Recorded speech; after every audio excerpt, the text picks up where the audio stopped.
I'll go ahead and call to order the June 10th Plan Commission. Can we get a roll call, please? Tammy Bailey. Here. James Fincham. Here. Logan Zuber. Chris Lamb. Mike Makarowicz. Here. Daryl McConnell. Here. Devin Bolin. Here. Susan Magg. Lucas Straw. Here. Joseph Schultes. Here. John Good. Here. Suzanne Davis. Here. I can confirm we do have a quorum, so we're good. We have nothing underneath organizational business. Approval of the minutes. You should have all had access to the May 13th, 2025 minutes. Is there any questions, comments, or concerns? Motion to approve. We have a motion and a second. All in favor signify by saying aye. Aye. Opposed? Motion carried. Is there any need to modify the agenda? Seeing none, we'll move on to old business. There is none. New business, we have several items. The first item on the agenda is the DeKalb Central Parking Lot Development Plan PC Parking Lot 2025-1. I'll go ahead and open the public hearing and turn it over to staff. However, before staff presents, I do want to make it clear that I do work for DeKalb Central, but I've consulted the city attorney. I'm not presenting this. I have no benefit in it. I don't need to recuse myself, but I do want to make it known that I do work for DeKalb Central Schools. So staff. All right. Thank you, sir. Jim Catterett, city planner for Auburn. This application before you, filed by the DeKalb County Central United School District. This evening, they're requesting development of plan approval for a new parking lot they would like to locate along County Road 31. And it would be west of the existing track and football facility. This development plan requires public hearing, was advertised in the Star on May 28th, and there were 20 adjacent property owners notified of the request. The property itself, not within the corporate limits, but it is within our jurisdiction.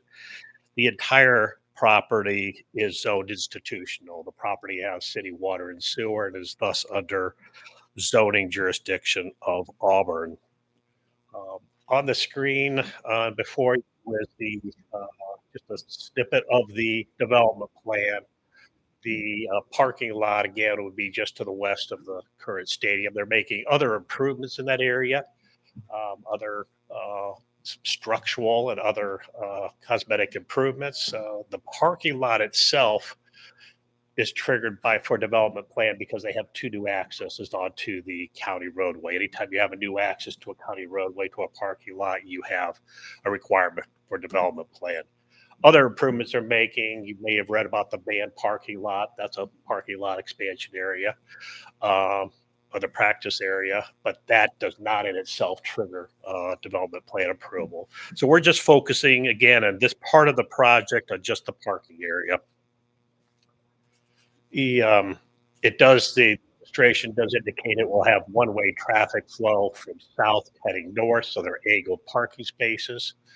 There was limited area in there for them to be able to stay on the property, and so the angle parking seemed to work best to make it work there. A couple of photographs just of the property. This is along County Road 31 looking north, so you see the bleachers there, the grass areas, in essence, where the parking lot would be constructed. This just gives you a little bit of idea of distance off the roadway. The project was routed through our routing committee, and all the departments have indicated approval of the development plan. Project Advisory Committee discussed this project back on June 5th. And staff did not receive any public comments on the application itself. A couple of items on the parking lot. It would be 29 parking spaces being added. And again, it's the one-way traffic flow north to the south. So there's two access driveways onto County Road 31. There would be 3 ADA accessible spaces and then a total of an additional 26 spaces, which is, I believe, for staff members. The Board of Zoning Appeals did consider a variance for the setback of the parking lot. The parking lot's required to be 10 foot from the right-of-way line of the county roadway or the property line. The board did approve a reduction down to 7 feet. That was necessary to even be able to allow any parking spaces in there because it's got the driveway width to access the angled parking. So I think the team did what they could to try to fit the parking in there, but needed the variance. One thing to remember, even though the parking area is 7 foot from the property line, there's additional land area where there's a side ditch before you get to the pavement of County Road 31. So it's not like the parking lot would be 7 feet from the pavement of the county road. It'll be set back much further than that. I mentioned the driveway access points triggering the requirements for development plan. They would require a permit through county highway for driveway access. All the other improvements, new concession stands, the band practice field, new ticket booth, and other improvements are not part of what we're looking at this evening, but a part of an overall improvement project for the school. The stormwater runoff from this new parking area, again, right now it's grass, as you saw in the photograph. It's going to be collected on site and directed to stormwater detention basins to the north of the parking area. Drainage Board did approve that drainage plan back at their meeting on May 15th. And there will be parking lot lights. There'll be 4 parking lot lights. They are under the maximum allowed height, and they did submit a photometric plan that does identify containment of the light towards the parking lot area so it doesn't glare out onto adjacent properties or the roadway. So with this development plan, staff does recommend that you accept the staff proposed findings of fact that we've done for this request, and that you approve these parking lot expansion area with 2 conditions. Standard condition, you always have to have erosion control in place. And then the driveway permit needed to be obtained from DeKalb County Highway Department. So with that, staff would conclude our staff report. Thank you. Any questions for staff? So Jim, we are just looking at the parking lot, nothing else. That's correct. The other improvements are, even though they show that the building improvement and other things, those are allowed under our zoning. So Great. Thank you. Yep. Thank you. Would anybody on behalf of the petitioner like to step forward and speak to the commission? On behalf of the petitioner, you're here for the petitioner? I'm really neutral, but I do want to. Well, I will give you an opportunity. I just want somebody from the petitioner, from the one DeKalb Central and the petitioner. Yes. Hello, everyone. I'm Mitchell Davis, DAVIS. We are the architect engineer on the project out of Minster, Ohio. Familiar with where that's at. This parking lot is merely just for event. With flipping the home side bleachers to the west side, we wanted to provide staff a space to park and also those handicapped individuals. So that is the main reason for this parking lot. It's not going to be a day-to-day parking lot. You might have an occasional custodial staff member, but that would be pretty much it. In terms of the driveway permit through the county, it actually was accepted this morning and approved. And we have SWIP plans for all the stormwater erosion, silt fence, etc. I have nothing else to add. Thank you. Any questions for the petitioner? Thank you. We may ask you another question here, follow up in a second when somebody comes up to ask. Anybody in the public now like to come forward to speak either for or against the project or ask a question? Please step forward and state your name and address. Kevin Webb, 113 Matthew Cove here in Auburn. I'm definitely for the project. I want to see this happen. I was really excited when I heard the announcement. You know, I knew that they were planning to do the bleachers and stuff, and the announcement that there was going to be parking over there, because I utilize the handicap parking spots, and currently, even I think there's 7 or 8 spots now, and they're going to add more bleachers, and the spots that they have now are not really adequate for like football games. They're full. By the time I get there, there's no way to do that. So I think they were adding like one more spot total by 3 and 5, 5 on the original side, but they're moving them down. So my thought is it should be more handicap accessible spots. We're following 2010 guidelines, which are 15 years old, and the federal minimum standards they're meeting that, but they forget the word minimum. You can go more than the federal minimum. So my request, and I've made this before, is that we need more handicap spots for like sporting events and other facilities, but we're talking about a sporting event right now. So thank you. Okay, thank you. Anybody else from the audience like to speak to the project? Okay, I'll go ahead and close the public hearing and turn it over to discussion amongst commission members. This has 3 ADA parking spaces. It is 3. Oh, I'm sorry, I thought it said 1. He said one more because I haven't seen the plans for the other side, but he was saying that they're taking the 7 that are there, decreasing it to 5 and moving 3 over to the other side, I think. But it meets the standards. I'd agree with him that meeting the minimum standard doesn't seem to be enough these days, from what I've seen. The school decision rather than our decision. Yeah, our decisions can be based on whatever the legal requirements are of it. And then if they meet the legal, then I don't think we can require anything more than. Correct.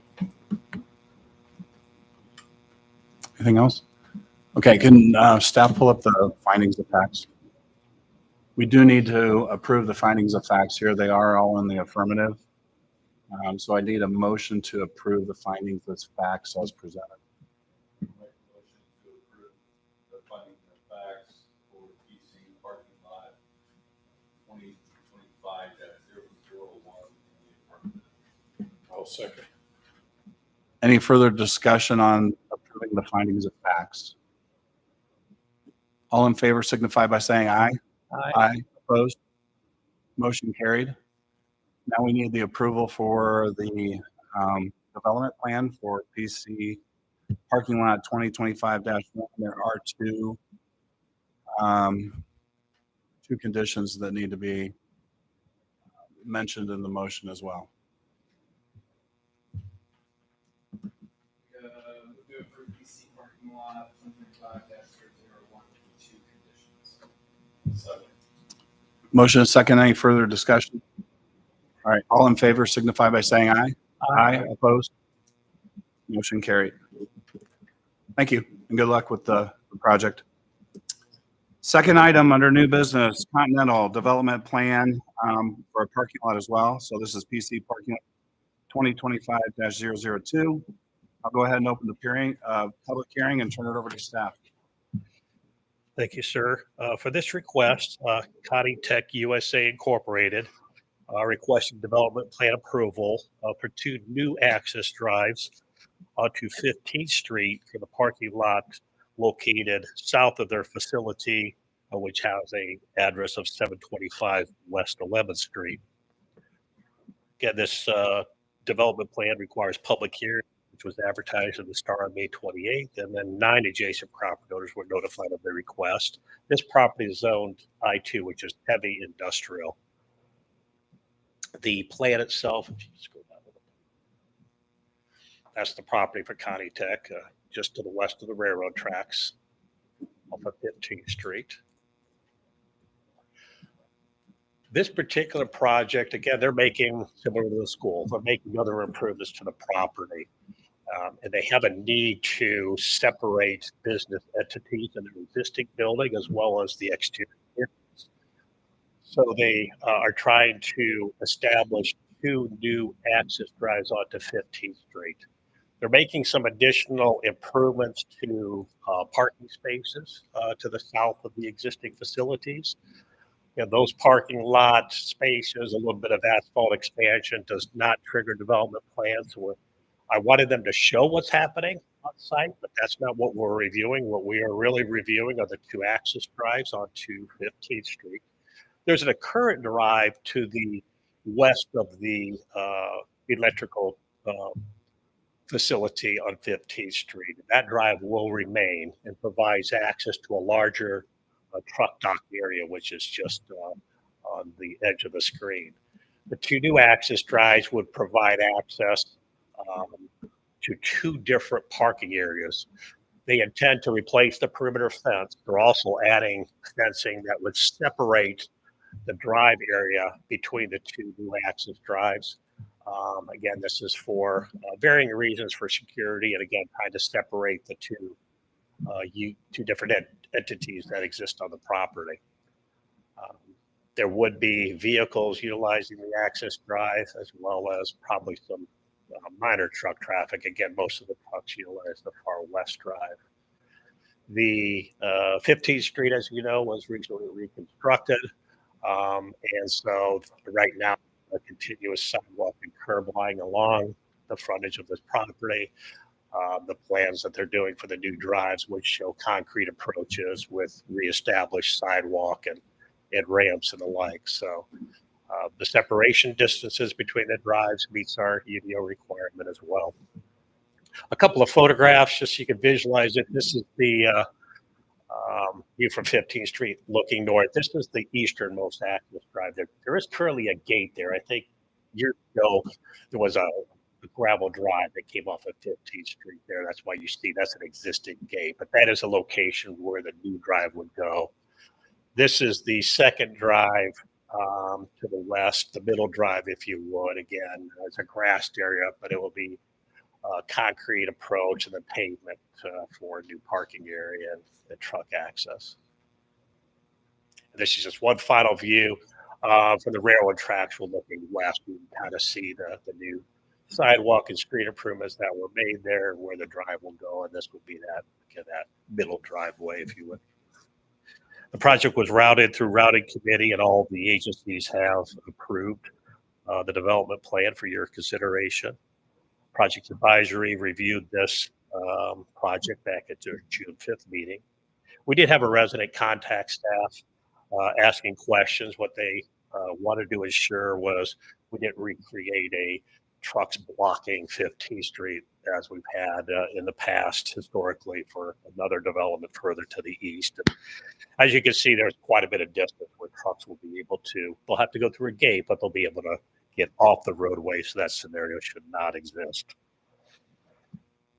I mentioned there will be new chain link fencing. It's kind of dilapidated, and we'll have new gates for access to the site. The stormwater control plan for the project, it was reviewed by the County Drainage Board. They did approve it back at their May 15th meeting. So with that, staff does recommend that you accept our proposed findings of fact that we submitted for your consideration and approve this development plan subject to one condition, that there be an excavation permit, which is a permit to cut onto the right of way of the street prior to commencement of any work on those new drives. That concludes staff report. Thank you, Jim. Any questions for staff? Thank you. Would anybody from the petitioner like to come forward and make comments? Hello, I'm David Brown with DA Brown Engineering, 5491 County Road 427 here in Auburn.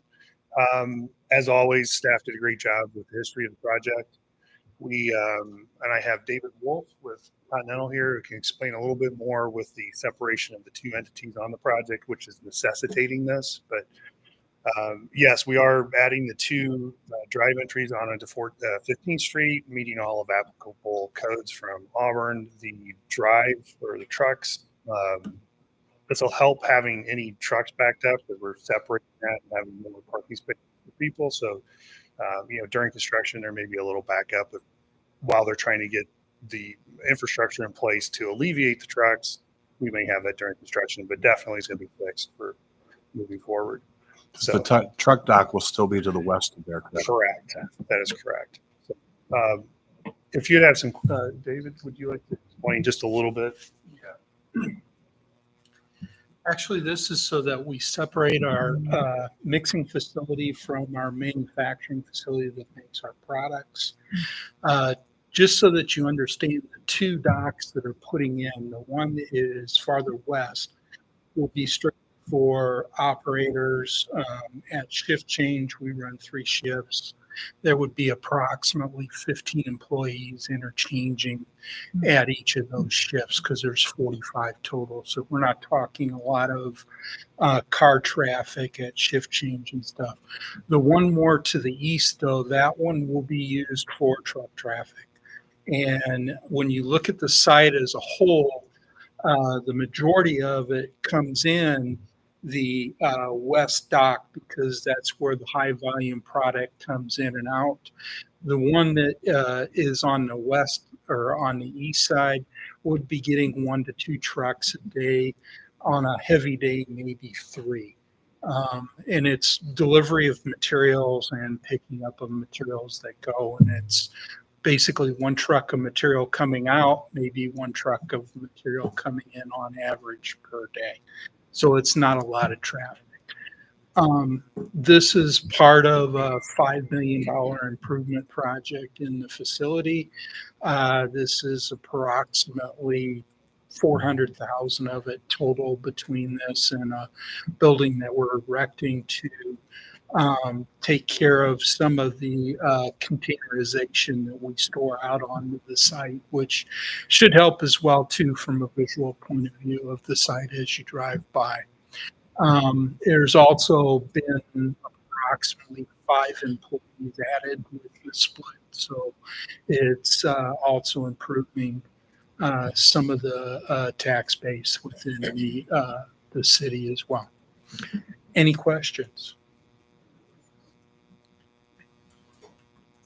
The resident commented on like the truck traffic. Yes. Concerned with that gate. Mhm. Is there currently a gate for trucks to get in and out?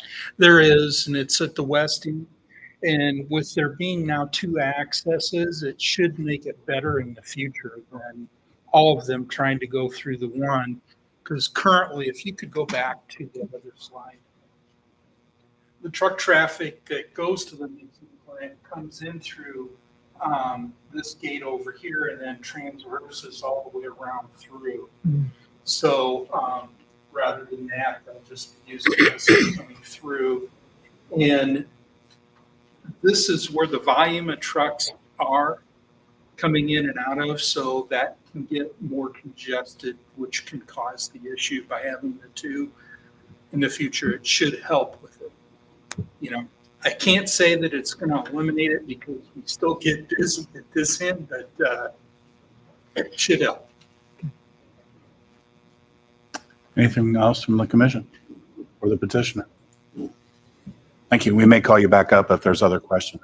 Thank you. Yeah, thanks. Anybody from the public want to come and speak on or against or have questions about the project? Questions from the public?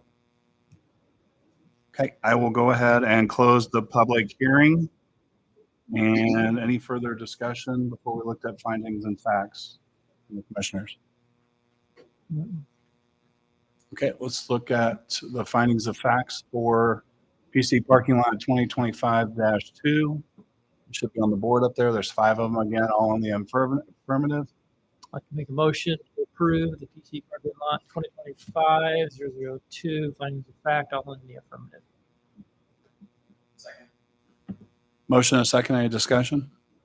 All in favor signify by saying aye. Aye. Motion carried.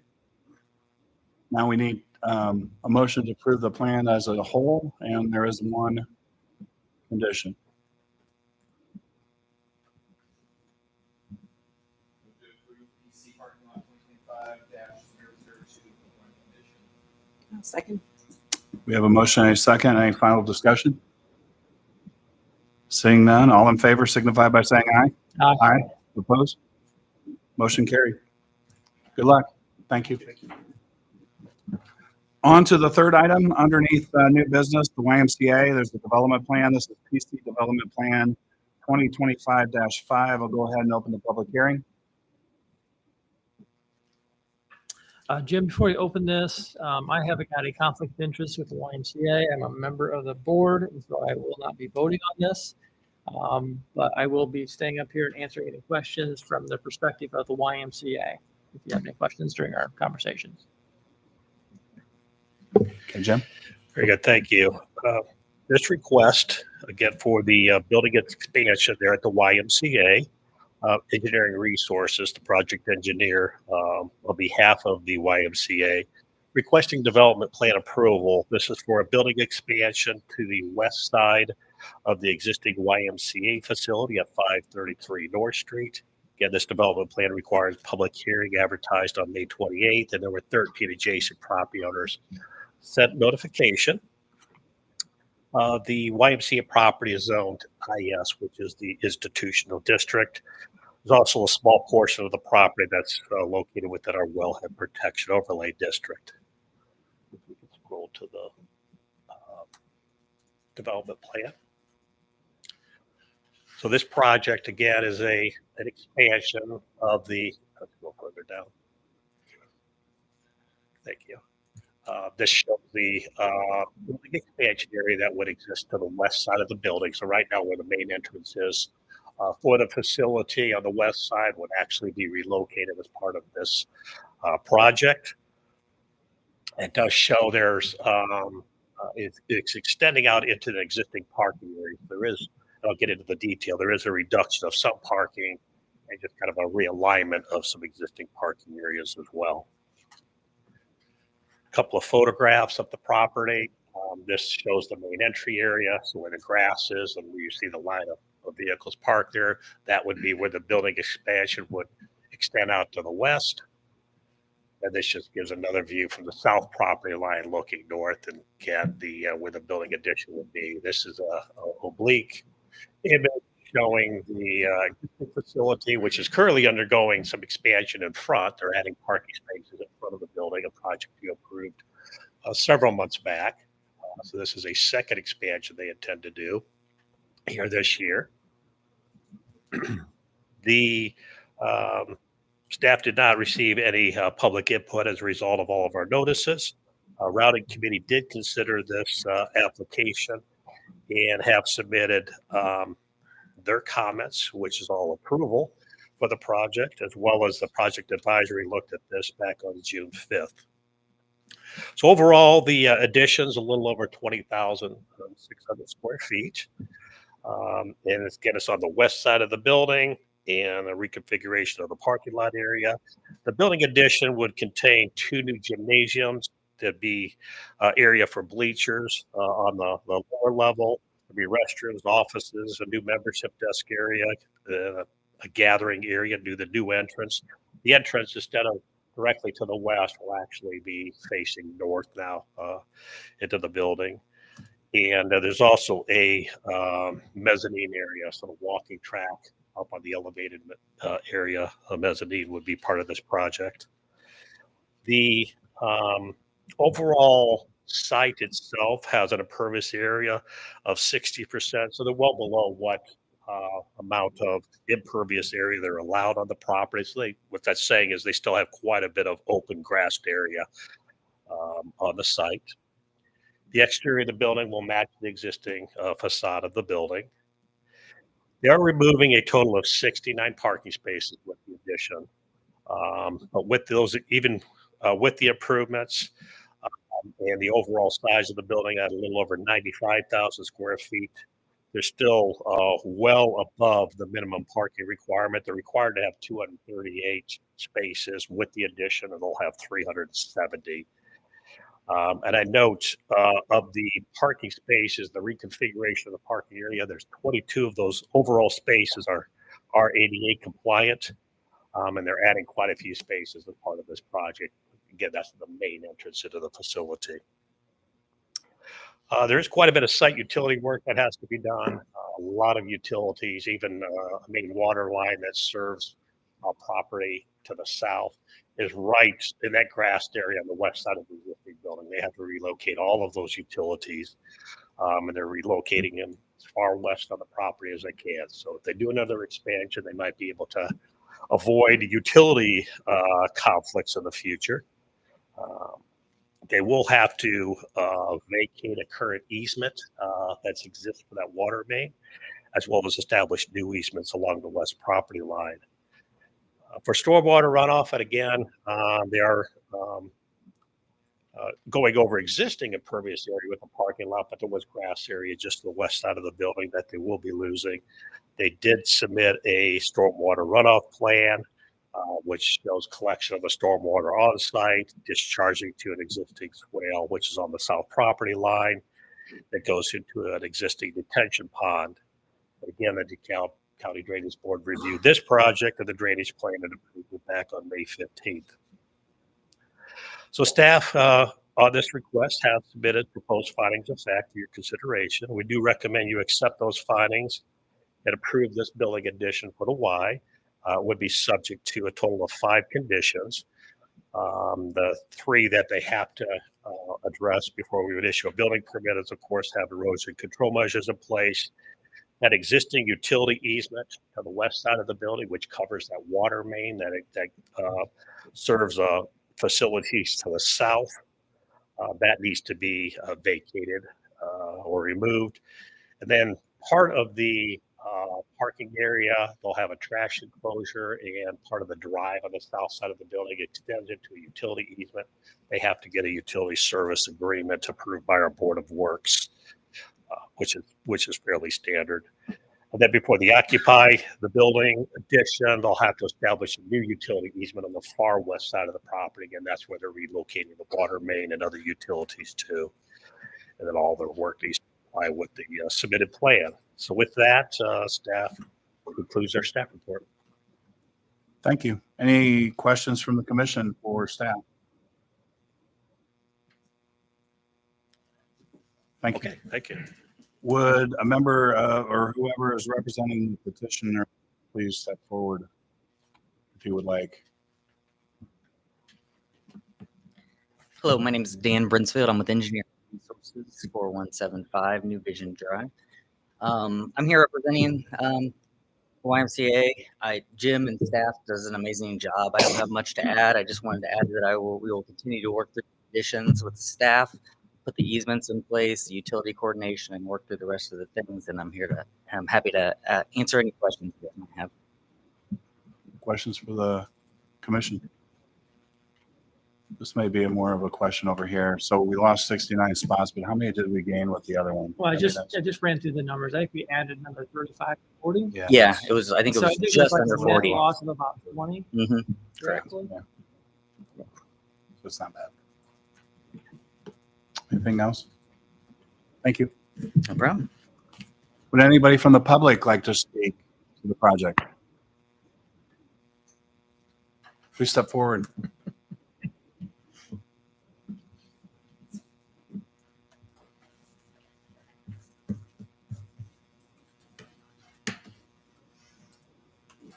Kevin Webb, 113 Matthew Cove. I want to compliment the YMCA for their handicap parking. They are way above the minimum standards. I reviewed their petition and the current project they're doing now. And I think 8 or 9 is what the federal government recommends, and they're at 22. So I appreciate what they're doing, and I know you guys can do more towards other projects in the handicap parking facility. So Thank you. Anyone else?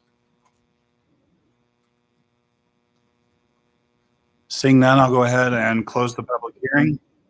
Anything else from commission you have a question about?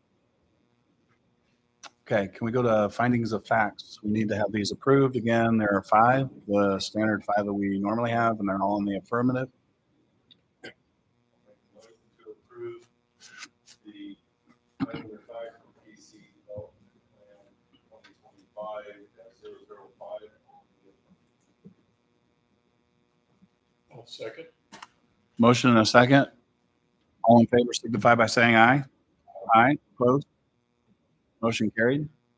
Now, on this, to approve it, remember we we have 5 conditions, so we need a motion to approve with the 5 conditions unless there's any further discussion. Okay, I'll entertain a motion. I'll make a motion to approve PC Development Plan 2025-005 YMCA Building Addition, subject to the 5 conditions already outlined. Second. Motion and second. All in favor signify by saying aye. Aye, opposed? Carried. Good luck, and thank you very much. Okay, the 4th item on the agenda, we have Dutch Brothers Coffee Development Plan, PC Development Plan 2025-6. I'll go ahead and open the public hearing and turn it over to staff. Thank you, sir. A4 Auburn LLC, they're requesting development plan approval for a Dutch Brothers coffee shop. It's a drive-through coffee shop that would be located on a vacant lot that's currently east of the Lasses Station, which is 1114 West 7th Street. Again, this is development plan requires public hearing advertised in the Star on May 28th, and there were 5 adjacent property owners notified of the hearing this evening. Again, this is the vacant lot that's identified on the aerial, outlined in red. The project site zone C2, as well as all the surrounding area. A few photographs of the property. You all drive by it all the time. It's basically just an asphalt area. This is showing the for the west property line, looking east along 7th Street.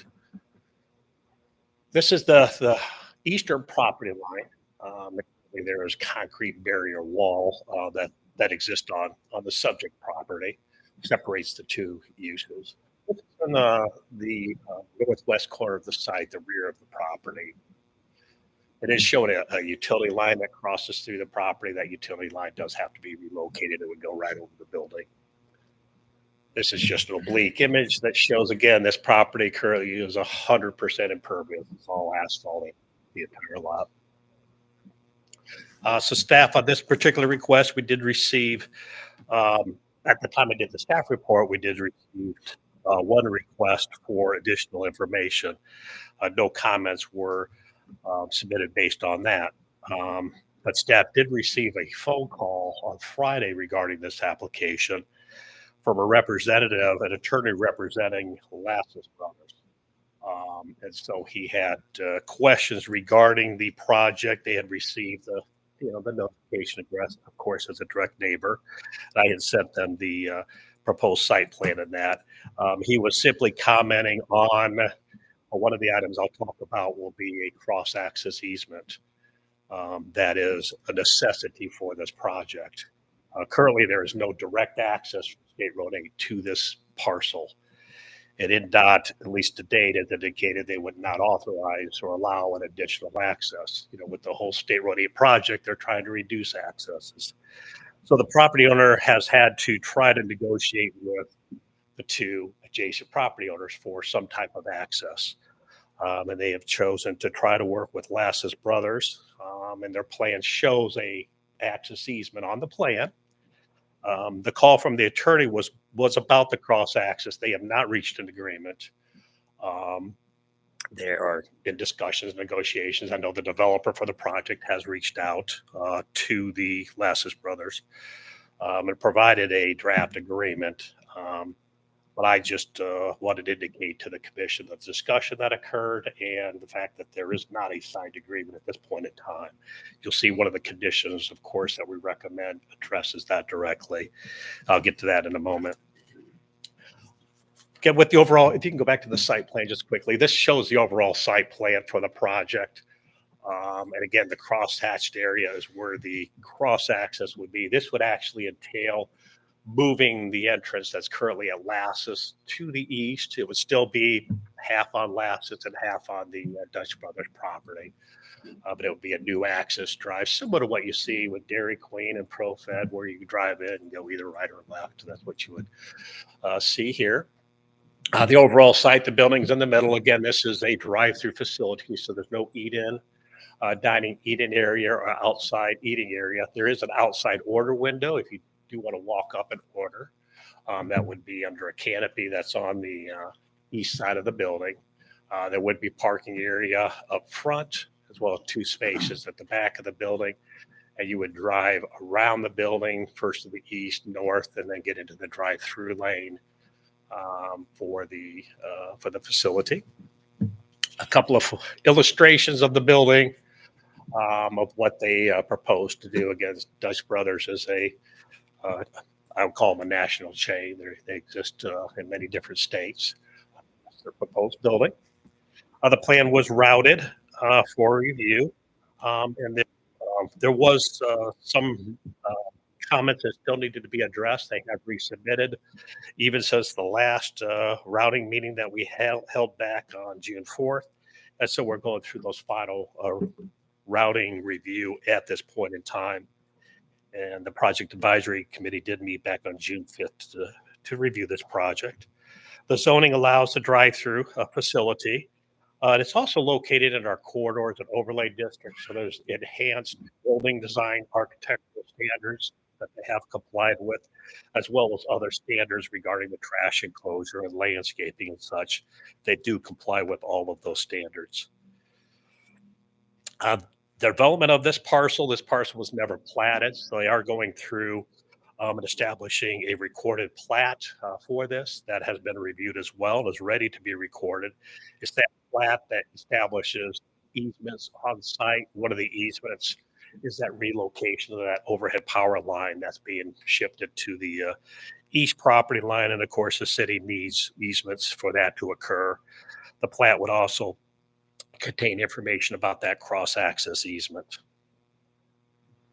Parking standards for the coffee shop itself, the required 10 spaces. They do provide a total of 11. Yeah, this is a drive-through facility, but they need spaces for their employees. They advise that there would be a maximum number of 6 employees on their largest shift. Again, the driveway standards are met with what they're proposing to do. It does, of course, require a permit to relocate, shift that access drive. Again, the current property, as I said, it's all asphalt, 100% impervious. Any water that falls on that property simply runs off. So this plan decreases that impervious area to right at 77%.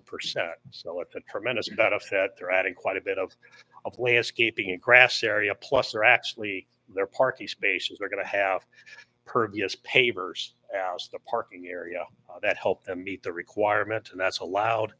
So that it's definitely an improvement overall with the drainage that's going to occur on the plan. So they're also showing the required landscaping around the trash enclosure. That's part of our overlay districts. So the landscape plan is compliant. The architectural standards you saw on the illustrations, they have stone veneer, stucco as their primary building material. So I also have a canopy, a metal awning. There's some offsets to the building which provides articulation. So they meet all of our architectural standards. They do show a sidewalk that would go to the front entrance of the building. They are not including sidewalk along 7th Street as part of this project, which has been occurring on a couple of other projects we had, ProFed and Dairy Queen and the like. Because of the INDOT project happening in 2026, they're going to come in as part of their median project and install all new sidewalks along 7th Street. So we don't see the need of having them install a sidewalk that likely have to come out as we do utility work and whatnot as part of that project with INDOT. But they do show the stub going to where INDOT would connect a sidewalk to get people to the front door. There will be 4 light poles. There's parking lot lighting that as required. And the utilities, water, sewer, electric, again, all coming off of 7th Street. I mentioned the stormwater runoff. Again, what's happening here is they're collecting it on site and then directing the stormwater to the existing sewer. That's along 7th Street. And the drainage plan for this project was approved back on May 15th by the County Drainage Board. So with that, staff is recommending the commission accept the staff proposed findings of fact. And on this request, we have a total of 8 conditions. that we would recommend. And again, a couple of them are standard, like erosion control. There are some routing comments that I mentioned from two departments that need to be addressed. They have resubmitted the plan, so we're going through that process, but that we want to make sure all routing comments are taken care of. I mentioned the cross-access easement needs to be provided for the drive. Right-of-way permit would have to be secured from INDOT. We also need a utility service agreement that I mentioned. They have some parking area that would extend and drive area that would extend into an existing easement or a easement that's going to be established. So they'll need approval from the Board of Works for that. And that secondary plat that I mentioned has to be recorded. And then before they get the CO, that concrete block wall that exists along the east property line, their demolition plan shows it being removed. And the city just wants to ensure that that happens. So that's one of our conditions, to make sure that concrete block wall goes away. They'll have a curb line for their parking area with grass area to separate the two uses from the one to the station to the east and this property. So, and then of course, the standard condition of all the site work being done in accordance with the approved plan.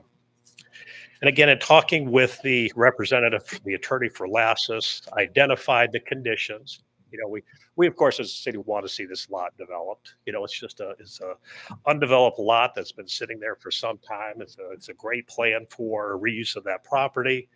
But we also want to protect existing businesses and the existing Lassus station. So, you know, we made it very clear early on that you have to work with one of those two adjacent owners to get cross access, and they're choosing to go on the Lassus side, and hopefully that can be worked out. But we made sure with the condition that they are protected. So if you feel inclined to approve the development plan, nothing can happen without that cross access easement being approved, recorded, and that INDOT permit being issued for moving that driveway. So I feel we have the precautions in there. If you decide to move forward, you could, of course, as well table it if you feel like we really want to know that access is going to be established.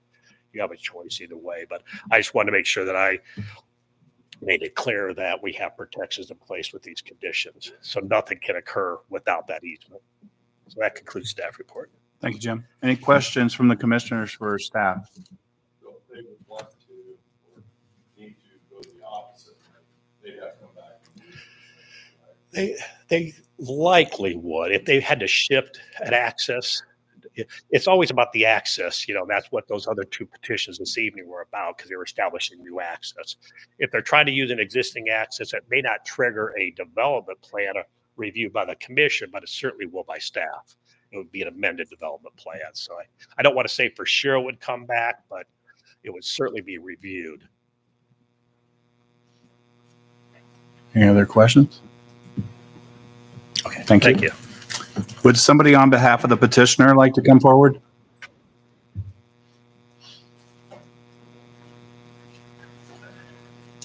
Good evening. Thanks for having me. My name is Josh Allen. I'm with A4 Auburn LLC. Appreciate the great overview by Jim here of the staff report. I'm here really just to answer any kind of questions that everyone has. I hope you've been able to have a chance to look at our development plan. It's pretty thorough. And I understand there's obviously open items about the access. We meet all the UDO requirements and the overlay requirements, so we're not asking for any kind of variances or anything like that. And like was mentioned, the secondary plat, which is also a condition, is already in works and ready to be recorded. So we feel like this is a pretty good use and a great site for it. The access part, I'll speak a little bit about that since that was a topic that was kind of really pointed out here. INDOT, when we first met with them several months ago, directed us to do the access like we've shown today. So they're the ones that said, hey, this access needs to be shared. You know, they've got a whole redevelopment plan of 7th Street right now that is going to remove some access points on some other properties. And so this is sort of a happy medium to not have to remove a Lassus entrance because they have two, and then to allow one that also is shared for this property. So we felt this was probably the best case scenario for both parties. And INDOT agreed. INDOT was the one that obviously would have directed this and designed it. So we're using their guide as our access point here for the development. That's how it's drawn. So any other questions? I'm happy to answer.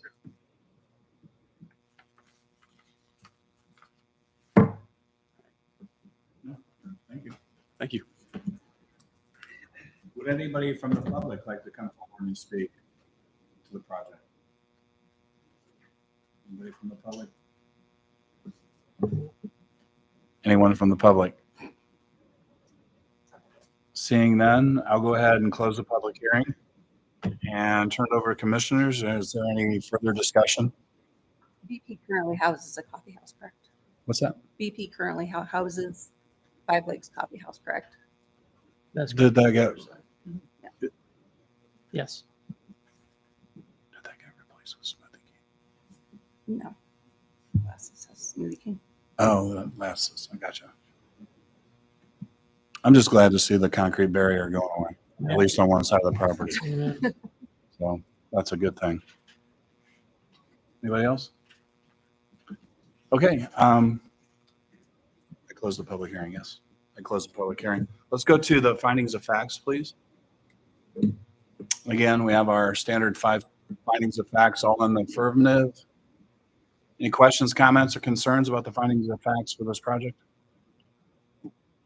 None, I'll entertain a motion. Motion to approve PC Development Plan 2025-006.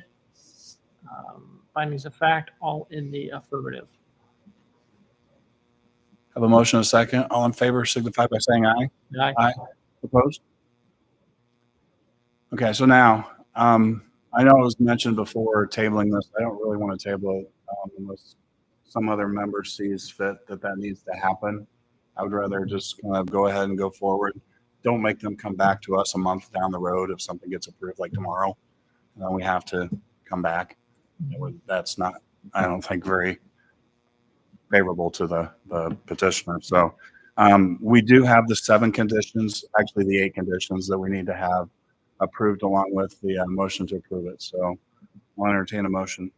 Make a motion to approve the development plan, EC development plan 2025-006 with the 8 conditions. 1 second. Motion a second. All in favor signify by saying aye. Aye. Opposed? Motion carried. Good luck with getting all that worked out with Lasses. Thank you. Okay, on to item number 5, Thomas Estates. This is a primary plat, PC primary plat 2025-1. I'll go ahead and open the public hearing and turn it over to staff. Thank you, sir. Nixon Development LLC requesting primary plat approval for the 60 lot, excuse me, a residential subdivision. It'd be located on the east side of County Road 35, south of State Road 8. This primary plat required public hearing advertised in the Star on May 28th. There were 10 adjacent property owners sent notice of the request. On the location map, it does identify overall the tract of land for the primary plat. There actually is an additional sliver of land along the south edge of this proposed subdivision. It's not under current ownership of Nixon Development. It's under ownership of the Smith family, who sold this tract of ground for the development. But it is part of the primary plat application, and I'll mention that further in the staff report. The overall primary plat, again, I mentioned it's 60 lots. These are single-family lots being developed under the R1 zoning classification. This property is located within the city limits of Auburn. Primary access would be off of County Road 35. There'd also be a secondary access that would connect to Auburn Drive on the east. There are 3 detention basins proposed as part of this development that would collect stormwater from on site and discharge it to the county drain to the north. Again, I mentioned the property being zoned R1 single family. And that shows the, as well as the additional land area where the subdivision will extend is currently zoned R1 as well. The Auburn 2040 plan, so as we looked at what the proposed land use would be, what the recommended land use would be as part of our 2040 plan, you can see it is the orange color of the property, and that does designate it as residential use, being what was deemed to be the appropriate use of this property. A few photographs, of course, right now it's agricultural land. This is from 35 looking east along the north side of the subdivision, that county drain. You can see in the photograph. This is looking east, what would be the south line of the subdivision. And then just for the north line of the subdivision, looking south along County Road 35. Now from Auburn Drive, kind of looking to the west, the tree line is basically what would be the north property line along that area. And there is a significant drainage swale there looking south along Auburn Drive. So this project went through routing committee. And on this request, all the agencies and departments have indicated approval. And the routing committee, the project advisory committee met back on June 5th. We were contacted by one resident, one individual asking about what's happening with sidewalks along 35, what's happening with trail connections along 35. And certainly this development is required because it is a County Road 35 and Auburn Drive, both designated as future county regional trail connections. So they are showing the required trail on their property. Won't necessarily connect to anything yet, but as we've seen with what's happened with Dollar General across the street, when the vet clinic went in, there was a sidewalk. He was required to do sidewalk along County Road 35, didn't connect to anything. Property next door develops, they have to continue their sidewalk along. And so that's what would happen here too, as other properties develop, there would have to be sidewalk or the trail extended. And again, the trail is an 8-foot asphalt trail on the east side of County Road 35. A few comments. Again, I mentioned the property was annexed. That happened back in August of 2024. And I mentioned that sliver of land is about 3.7 acres. That was additional land that the developer needed to make the overall subdivision plat flow and work out. So I believe there is a contract for purchase of that 3.7 acres to add it to this current property that Nixon Development owns. That particular sliver of land would need to be annexed into the city as part of this process. The entire subdivision needs to be within the city limits. So that would need to occur. I mentioned the 60 single-family residential lots. Again, this is an R1 subdivision, so our single-family district that requires the largest size lots, largest homes. So that's the type of developments you'll see here.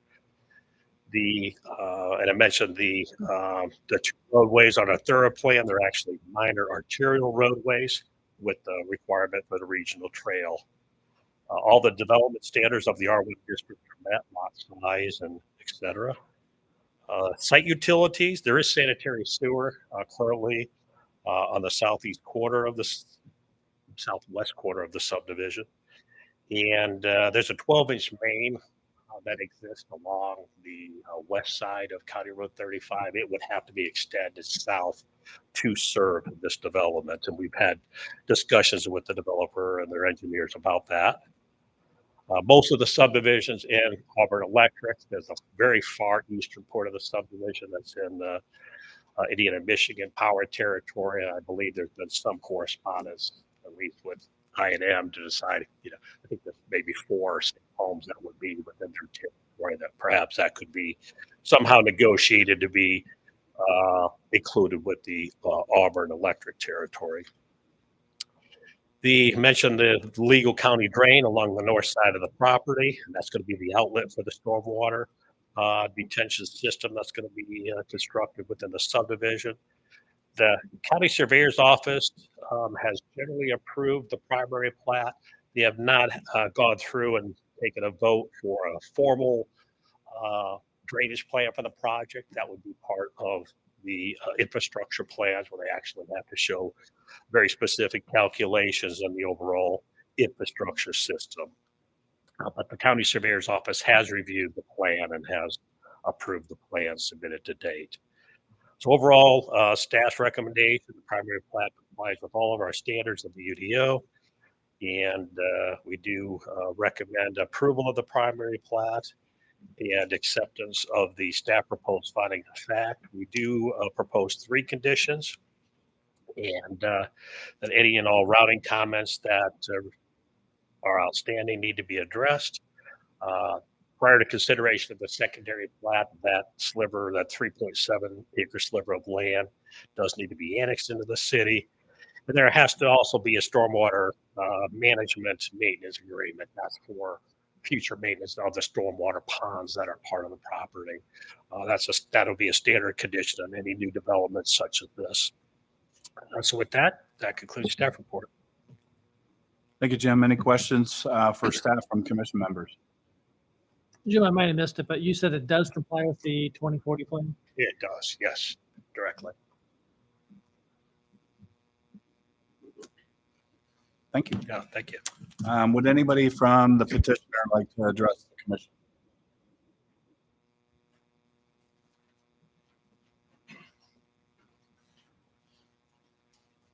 Good evening. Hi, good evening. Mark Baines with the law firm here in Magny, Fort Wayne, Indiana. 215 East Berry Street is our address there in Fort Wayne. Yeah, not a ton to add, as everyone else has echoed or said. I'll echo. Jim does a great job of giving a nice detailed report. Again, I guess the couple things I do tonight is just introduce who's here with me and clarify one additional thing that Jim said, and turn it back over to you guys for any questions you might have. So with me tonight is Thad Nixon of Nixon Development there in the rear. Thad, if you can put your hand up there. And then Bob Gaffer, who is with Miller Land Surveying and Engineering, who did the plat you see before you. So again, just to reemphasize, we meet or exceed all of the requirements of the UDO. We're not here seeking any variances. This is any sort of rezoning that needs to happen here. Zoning is there.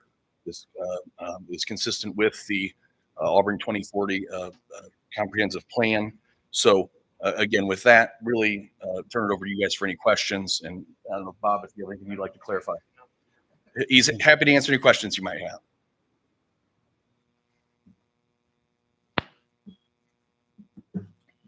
No, thank you very much. I appreciate it. Anybody from the public like to speak to the project? Step forward. State your name and address.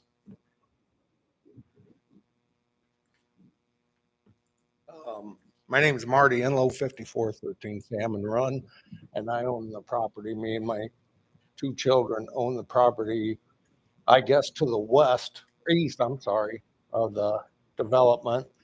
And on that parcel there's about a half acre of woods.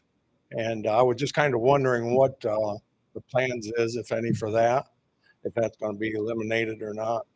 And also, I don't know if this is the time to consider that, but along the proposed 3.74 acres, there's a fence line with a bunch of trees on it. And I'm just kind of wondering what the plans are, maybe any future plans for that.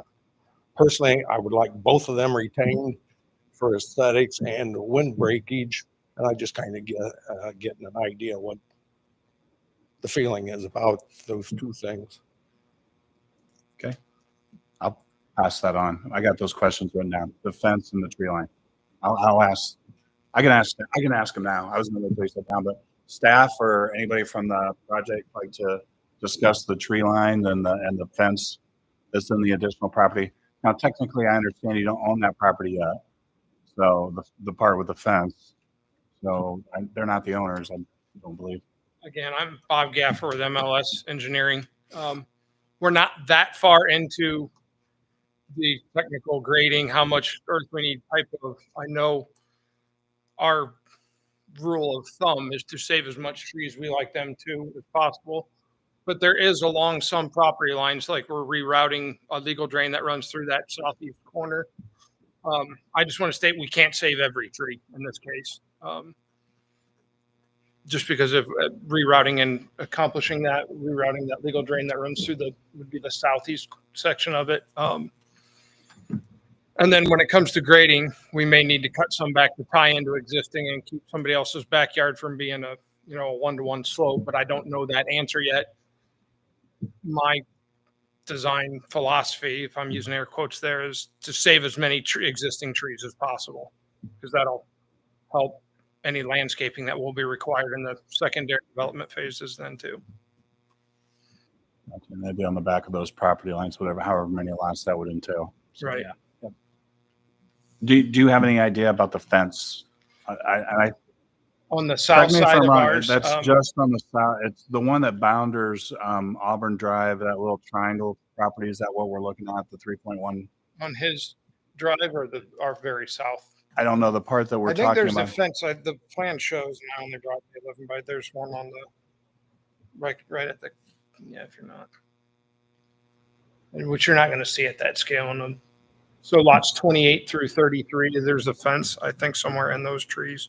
Okay. So those until we are get valid into the nitty gritty of that, what fence, if the fence isn't on our property, we can't do anything with that. But I doubt we'll have an old fence on our property for new landowners. Right. Gotcha. Okay.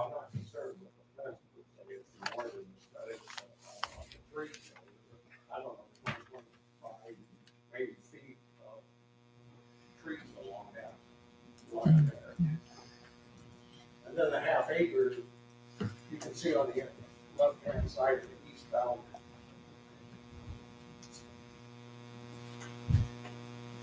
I just wanted to Right. clarify. Right, but that's where you're talking about the drainage, right? The easement I part. think he meant just to show that one. I also want to know, is it just like long answer short, you don't know yet? Here, right there, that's a. yeah, we don't know for sure until we get Right. into what's designed there, but on our property there, a lot of these trees are gonna have to, that somebody else's back, that may be in somebody else's living room, depending on scale. So those, on our property, a lot of them, but we will save as many as I can towards the property line, but I still need to get rear yard drainage in there and not trap any water. Right. And so I won't know that answer until I'm pretty close to finish. Okay. Thank you. Anything else from the public? Please step forward and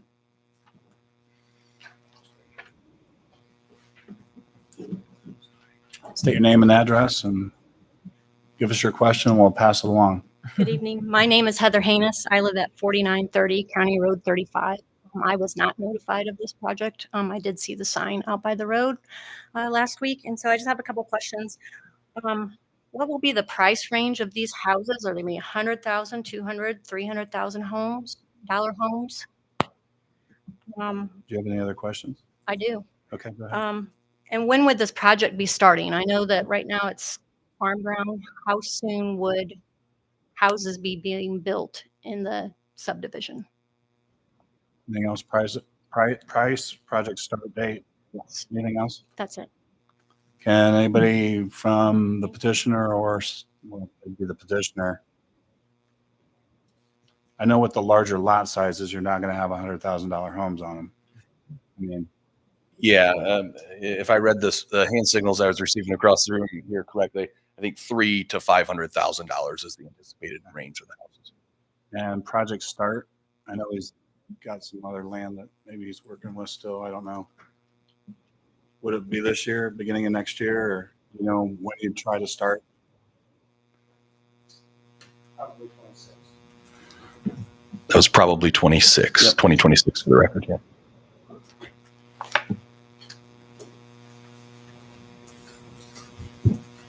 Anything else from the public?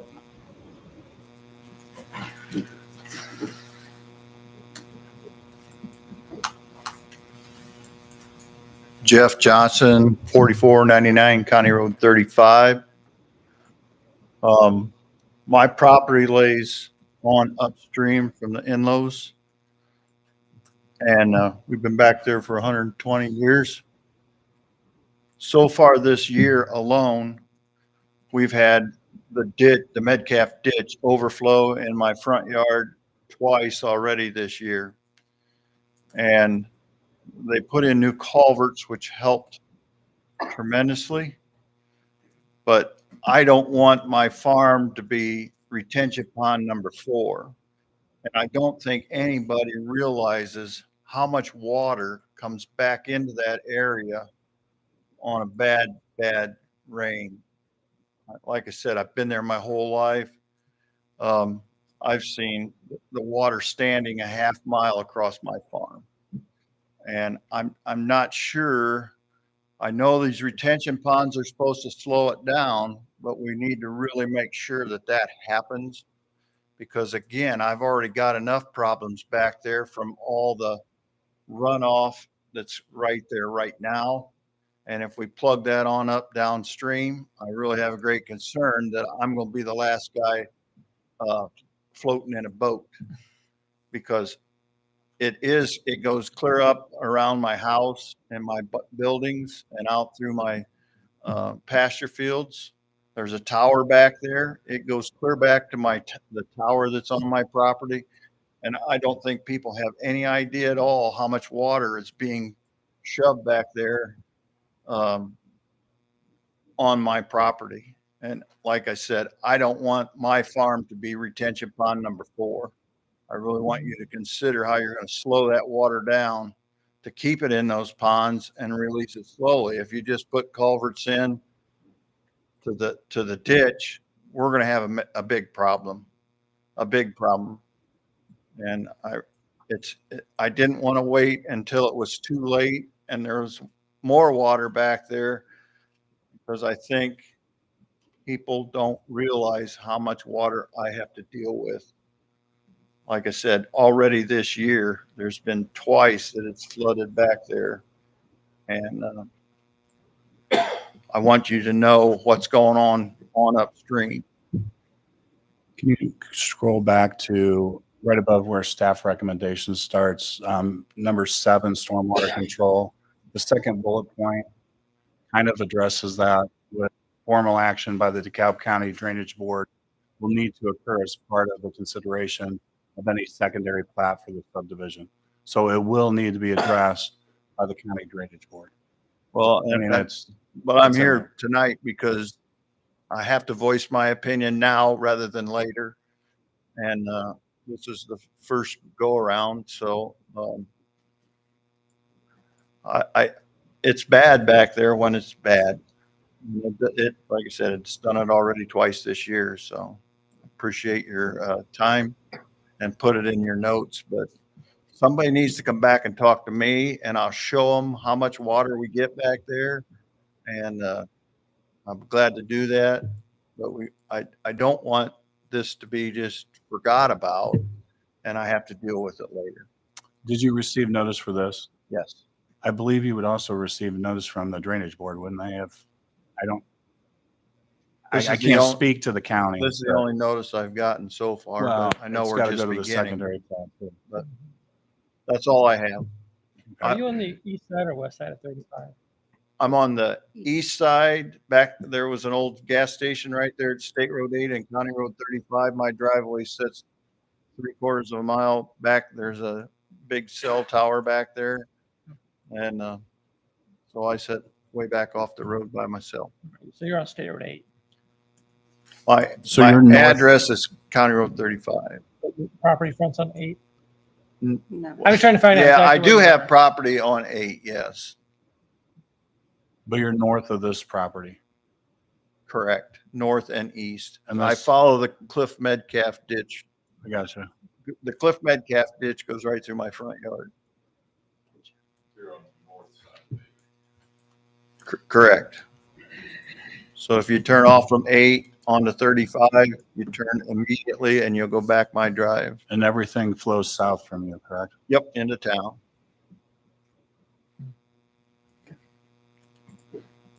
So I appreciate your time, but I just felt I needed to let you know before it was too late and I got real problems. So thank you. Thank you. Anything else from the public? Anything else from the public? Go ahead. Caleb Benlow, 3763 State Road 8.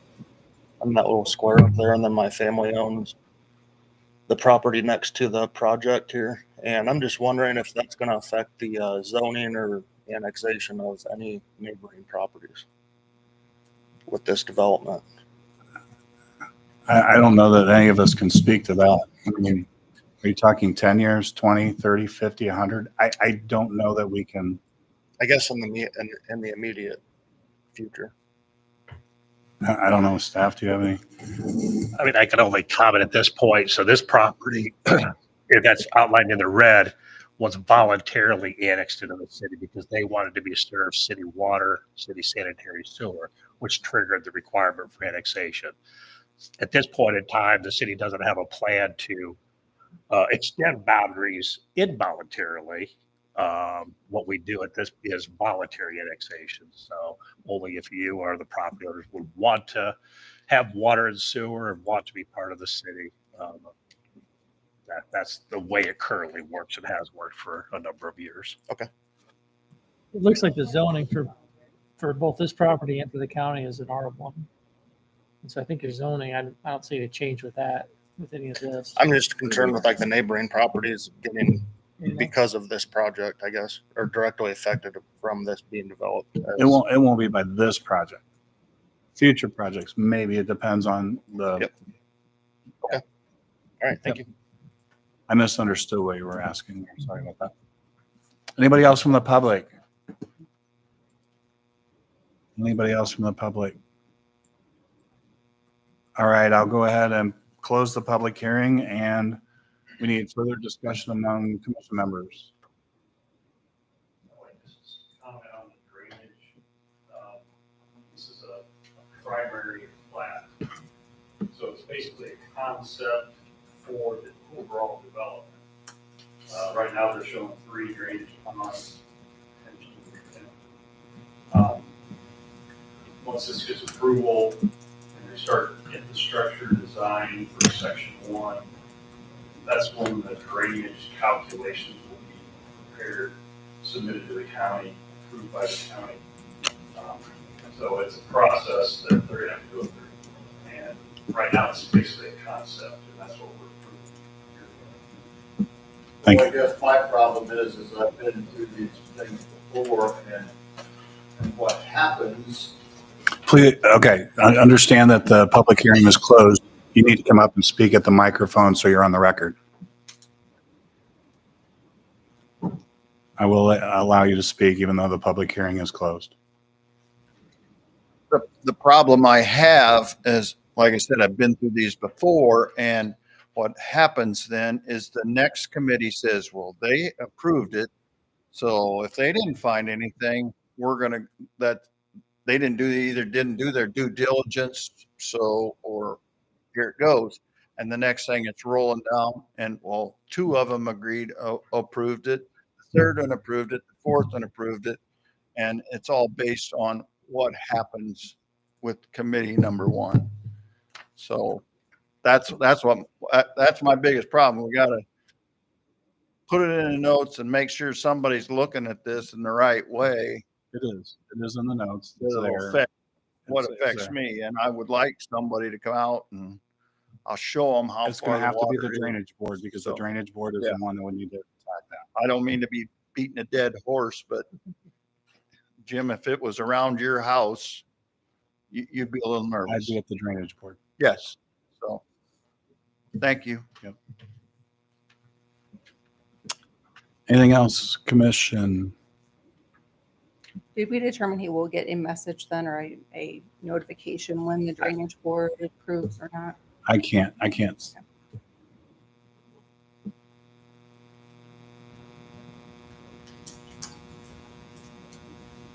Some of the other concerns, trees, I don't think, again, this is a primary. It's not the secondary. It's not going into the details. Hopefully some of those can be saved. And we answered the price and project start date. So, okay. Let's take a look at the findings of facts again. Same standard 5.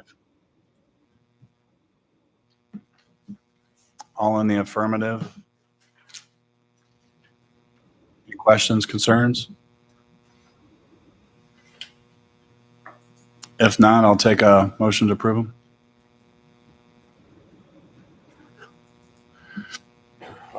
motion to approve Thomas Estates primary prime plat 2025-001.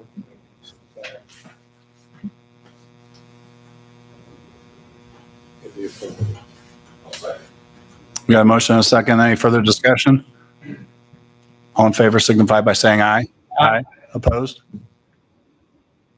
Okay, so looking at the three staff recommendations again,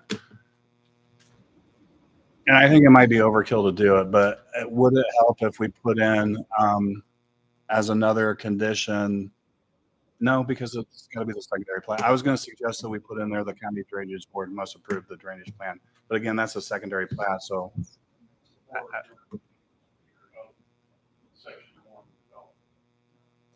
So that's really the other stuff. Yeah, so that doesn't need to be added. Okay. So I'll entertain a motion on the development plan as a whole now. Don't forget we have the three staff recommendations or conditions, sorry. Move to approve PC primary plat 25-001 3 conditions. Second. We have a motion and a second. Any further discussion? All right, signify by saying aye if you're in favor. Aye. Aye. Opposed? Motion carried. Thank you. We'll see you again, I'm sure. Okay, on to the last item underneath new business, UDO amendment number 6. This is PC ordinance update 2025-1. I'll go ahead and open the public hearing and turn it over to staff. Thank you, sir. It was back in April when staff approached the Plan Commission with a request to begin work on what would be our 6th amendment to our Unified Development Ordinance. The purpose of the amendment is the staff over a period of time, we look at what perhaps would be some clarifications to make within the UDO, some omissions that need to be addressed. And so this particular proposal is exactly that. There are a couple of new requirements and a changed requirement we would propose. Most of the changes, again, are correction of omissions and clarifying definitions and the like. The UDO amendment does require a public hearing, so we advertised that in the Star back on May 28th. The UDO Review Committee met to discuss these changes back in April, and they forwarded their recommendation to move forward, at least to this hearing this evening. And then the Project Advisory Committee met back on June 5th as well to discuss that. We did not receive as staff any public input on the proposed amendments. I do believe that we had sent out the proposed amendments to a couple of individuals just to review. Just a reflection, the UDO was adopted by the city back in 2019. We've done 5 amendments to the text of the UDO. The last and most recent one was back in September of 2024. That's when we established a new zoning district of mixed use and reclassified some properties along 7th Street to that mixed use zoning district. This 6th Amendment, there are 32 changes proposed in the UDO. That sounds like a lot of changes, and it is. Most of those changes, again, we've assembled them over the past year. We're providing clarification in code language, correcting omissions, where certain amendments are applicable. So sometimes when we make an amendment, we have to be very careful that that amendment gets caught. There's a lot of cross language where we have references that we have to make sure we always get, and a couple of those were missed, and so we have to correct a few of those omissions. When we establish the MX district, for example, there's all kinds of other standards that apply to the MX district. We had to make sure the parking, the lighting, the landscaping, et cetera, always making sure we are trying to catch all those references in the code that we need to. And so a few of these changes are omissions. We want to modify certain definitions for clarification. The Exhibit A, which was part of the information submitted to you, as a synopsis of each change, what page of the UDO that change would affect, and then the reasoning for that change. And then as part of the overall document, we have each page of the UDO that would change. We've identified what change number would be and highlighted any language changes for reference purposes. The UDO itself does provide the guidance the Plan Commission needs to have when we review an amendment to the UDO. We got to look at the Auburn 2040 plan, how does the proposed amendment correct an error or inconsistency? Absolutely. Many of these changes were directed by that. What areas are most likely to be affected by a change? Is the amendment made necessary because of a changed condition? And is it in the best interest of the city? If the amendment is approved as proposed, the changes would become effective upon adoption of the ordinance by council. So again, on this particular item, the Planning Commission is only making a recommendation that goes on to the city council. So if you were to make a recommendation this evening, it would be placed on their July 1st agenda for their consideration. The primary change that I would like to address, what I would call significant changes, I would say there's two significant changes within the ordinance. The first one deals with adding landscape screening requirements for new development. And this would be in the ordinance, we would have a table that addresses what we call the subject property. So if a property is coming in for development, we first look at, well, what zoning is that property under? And then we look at what the zoning is of adjacent properties. So, for example, you're coming in with a C2 commercial development. We'll use Dollar General as an example. Well, they came in, their property was owned C2, so they have certain standards they had to meet. Landscape standards, they had to do some screening, some landscaping, minor landscaping along their parking spaces. But they didn't need to do anything else. They didn't need to do any landscaping around the back of the building, along that common property line with the vet clinic, along the subdivision line of Hunter's Glen. They didn't have to do any screening or landscaping there. What we're proposing, because of the zoning of that adjacent property is R1, we're proposing and feel like there should be some type of screening there. I mean, we have a very intensive commercial use going immediately next to a residential area. Now, at the time, there weren't any homes built there, but the developer did have plans, and now you'll see a few homes being constructed there. Dollar General did put up a privacy fence to kind of shield their building. Now, of course, it doesn't hide the building. The building's 25 foot tall, and it's a 6-foot fence, but it does provide some separation. It can collect some trash maybe that's coming from the parking lot and stop it from blowing onto an adjacent property. But it does provide some buffering, some screening. So they went above what they had to do. We talked to them about it. We wanted some type of screening there, and they agreed to it. This code amendment would require it. There are instances where if it's an adjacent use as agricultural land, well, no, you don't need to buffer next to an agricultural field. But if there is a zoning in place or development in place that does need some screening, this particular code requires it. There's different levels depending upon what that adjacent land use is. There's different, we call them type A, type B, and type C screening. Type A would be the most intensive. So Dollar General would be required to do a type A, which would have been a fence with some landscaping along that to break up that solid fence line, because that's adjacent to a residential development.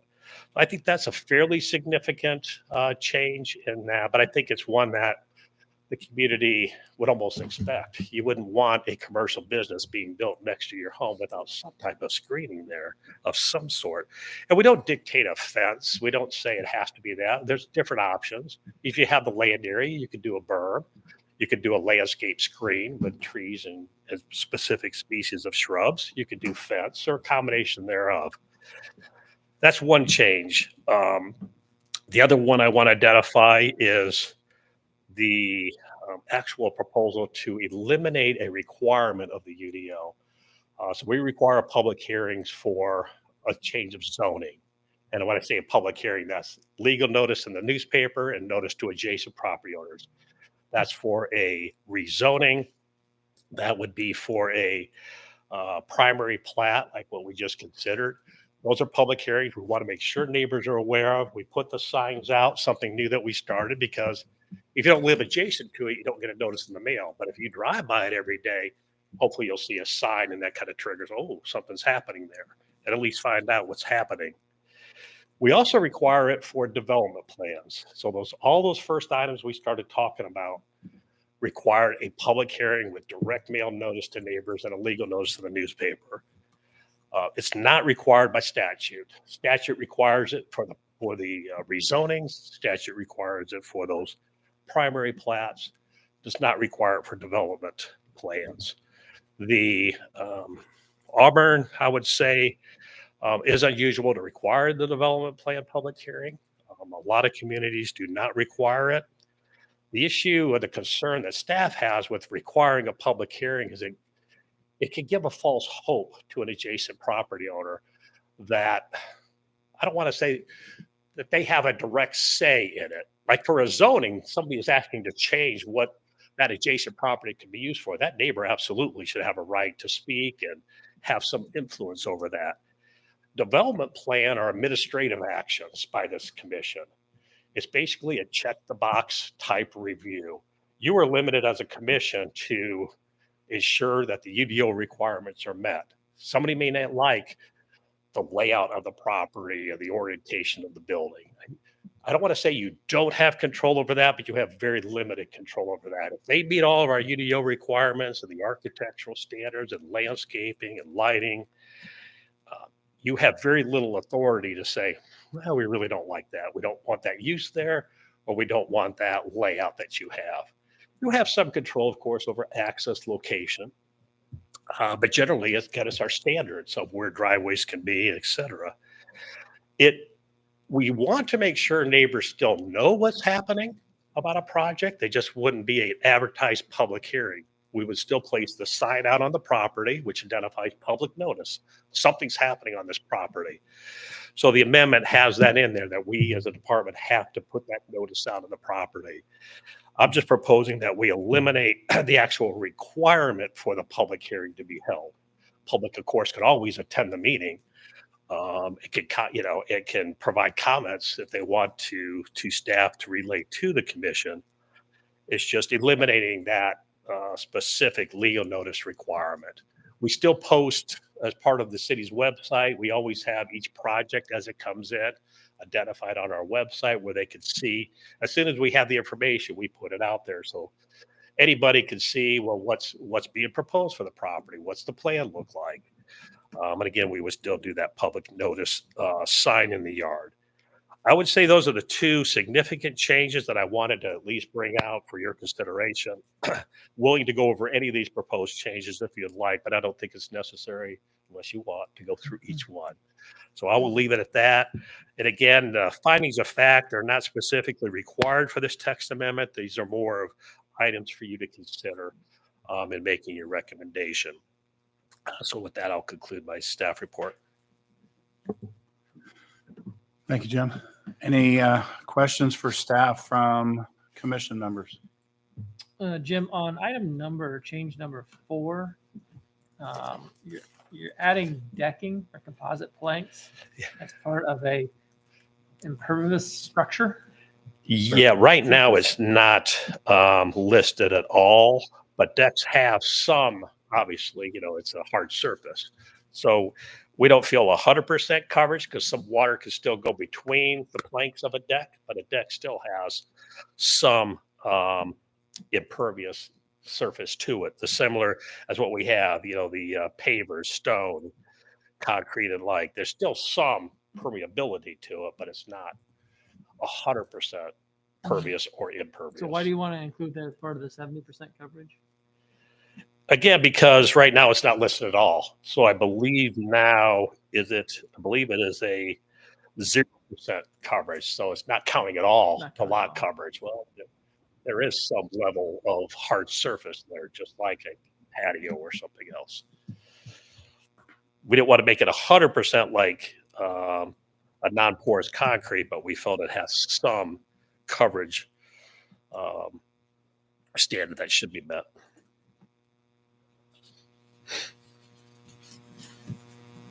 Anything else?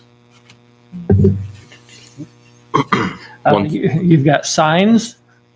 Allows immediate disposal of signs placed illegally within the right of way. Yes. I 100% agree with that. Yes, that has been a real struggle. So signs are not allowed to be placed in the right of way, which is typically between the sidewalk and the curb. Right now, if we go out and collect signs, and we do as a city, we have to hold on to them. We have to hold on for them for 2 weeks where somebody could come back in and reclaim that sign. We have to keep track of that 2-week time period that we have to hold on to it. If it's illegally within a right of way, we should be able to remove the sign and dispose of it. Now, if it's a local business or something of that nature, we do try to, make some contact. Hey, let them know what they can and can't do. But a lot of our illegal signs are not that, and are not from a local business or anything where, we just feel that the rules there, it should be enforced, and it just simplifies enforcement. City attorney, I believe, needs to add something here. Yes. Go ahead. Let me stutter a little bit more. On change number 22, and I probably should have noticed this sooner, but number 5 is public hearing. So this is for the development plan change. Under 6E, it has input from the public during the public hearing. So my suggestion would be, if the commission was going to approve their changes with the amendment, that unless Jim or Ryan have some reason that should stay, if you were going to forward this on to the council, would be with that change added to remove the input at the public hearing, because there would be no public hearing. Which one is that? I see that. It's under F. Oh wait, yeah, F6E.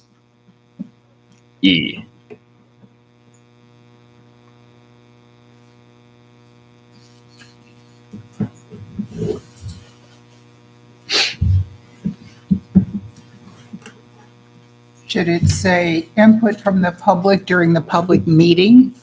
The whole thing should be stricken, right? If we Well, don't there's have a difference between meeting and hearing, correct? Or Well, is that right? Yes, but I mean, all of our meetings are absent an executive session. They're all public. Yeah. So I guess the issue here is, and kind of what Jim was getting to, is with a development plan, if it complies with the UDO, you'd be risking litigation. The commission would be risking litigation by denying something that complies with all of the rules that we have set out that say, here's what you have to do to comply. And so when we have the public hearing, we'll get up to speak because they want to try to often tell you should vote it down. So because it's not statutorily required, I guess what I'm saying is I think my advice would be to strike it out completely. The commission is still, if someone says, I really want to speak, and the commission is willing to let them speak, they can, but it's a difference between you're required to let them speak or not. Okay. I took a while to get to where I thought it was. What is this under Article 9, 9-15, F number 5? Is that what you said? F6. So where it says review? Yes. But right above that says no public hearing is required. Correct. And then 6E says input from the public during the public hearing. Oh, yeah. So I think that's, to Suzanne's point, Gotcha now. Generally, the public speaks when it's a public hearing and they are legally allowed to and entitled to speak. If we are not having a public hearing, they're not allowed to speak with permission, but they're not entitled to speak. So that's, I think it was good that Jim kind of pointed that out. It is not statutorily required, but that's a change from how we are currently operating.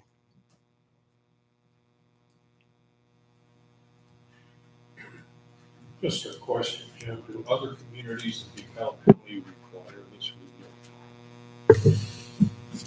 I was asked that at the Project Advisory Committee meeting, and I did not directly look that up. I apologize. I can't answer. I don't want to just surmise. I know the county's UDO is very similar to ours. And I believe that they would require it. Now, they don't have nearly the development plan activity that we have, but I believe the county requires it. Garrett just adopted a UDO that is very similar as well. It's done by the same consultant that did ours in DeKalb County. So I got to believe it's probably in those. I should have verified that, and I'll verify it, of course, before the council meeting. But So I understand this. So no public hearing is required. So the items we heard tonight, for example, what changes? yeah, we wouldn't have had, so those first 4 items that we heard were all development plans. We would not have sent out direct notice to the neighbors or advertised directly in the Star. We still would have placed, as we did, we placed the sign out on the property, which a few of the people commented that's how they knew about the matter. And we would still, again, once the application comes in, we post it out on our website that, hey, this is the project's upcoming. So those are the 2 things. We just wouldn't advertise a legal notice in the Star or direct notice by mail. Okay. So as far as the committee, though, we're still hearing everything we heard tonight. You still hear everything that you currently do. We're not changing that. Correct. Okay. We had reference with Dollar General going in down off 35. Like, we were in a position to turn Dollar General down because the neighbors didn't want it. Like, it's not our say what business goes in there. They met all the requirements. They get to move in there. But when all the neighbors come and say, we don't want a Dollar General there, we're not allowed to just say, yeah, I don't want a Dollar General either. So no, they can come back to us and imagine. So that was kind of the preface of the argument. Well, we would hear everything we've heard unless there's a president sitting here that doesn't open it to the public, because if it's not a public hearing, I mean, I personally would still say anybody from the public like to make comment, I would do that, but it's not right. Yeah, we certainly, and I concur with that. We certainly want the public to know what's happening there. And I think that was the whole purpose of the yard signs.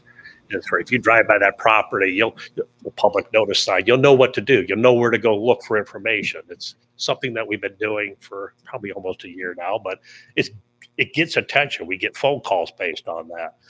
Certainly the notice directly to a neighbor works as well, but that neighbor's going to see that sign just like anybody else passing by that didn't get the notice. But the problem is with most of the ones we had tonight, most of the neighbors were other businesses, and they're not going to care as much. Like as for, like, They don't. So, yeah. But you wouldn't have probably got the phone call from the gas station because they got it through mailing. They got it for mailing. We have the sign out there, but yeah, they did get a direct notice. I don't want to confuse. So where we had neighbors tonight for the Thomas estate, that's still, we're not changing that provision, this is development. which is very impactful, and we're not changing it for rezonings, which can be very impactful. This is more for the, again, just development plans, which are administrative actions by the commission. Okay. So the option is to put it back in as a public hearing and leave F-E alone, or take out E on number 6, which I'd need a motion to take that out, or forward as presented, and then the council can deal with it, which means I'd have to deal with it, but yes. So, Yeah, I'd motion to take out item E. Mm-hmm. Yeah, I'll second. this isn't the way we normally do things here, but since this is a unique document, taking it out is fine. So any discussion on that? Clarification is we're removing item E, input from the public during the public hearing, if the development plan UDO amendments are approved, stating no public hearing is required. Give me a second. Let me get the whole trail. It's section 9.05. subsection F. F.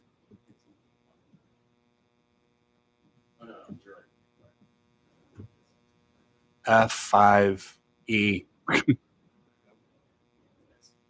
6E 9.05 F6E. That's the one. Yes. New motion? Let me restart it again. Amend your motion. Well, I guess, hang on. Are you addressing the whole UDO amendment? Like, I guess that's probably that might be the cleaner way to do it if you are proposing to approve all of the changes that are made with that one, rather than a motion on that one piece and then an approval on the rest of it. I just know at council we usually remove things and then vote on it as a whole versus voting on it as a whole, taking out the one. Well, and in this case, you're just voting to forward it to the council for them to actually fully approve it. So, I mean, you're the president. You can do it. Right. It'll work either way. Well, technically, I haven't closed the public hearing, and I still need to ask the public if they want to comment. So Okay. we can't vote to approve the whole thing. So can't the staff amend this as well? Because they're presenting. So shouldn't they amend it? It's already been filed. Yeah, it would have to It's be. already- It'd have to be from. Because then they'd have to start the process again. We don't want to do that. So I'll leave it up to, if you want to try to just remove it now, we can remove it now, or wait till the end and just remove it when we vote on the whole. Zach, how would you like us to do this? Well, I think you should. I would go through the public hearing aspect of it, and then once that's closed, have the motions and the votes and all that. I think it depends on if there are issues with other aspects of what is being proposed, then it makes more sense to just deal with that one thing, and any other potential changes or deletions or additions. If that's the only thing that needs dealt with, I think it could be done in the motion to approve the whole thing. But you can do it either way. Thanks for catching it. So we're still at questions from commissioners to staff. Any further questions? Okay, seeing none, I'll open up to the public. Anybody from the public like to comment or have a question about? Please come on up and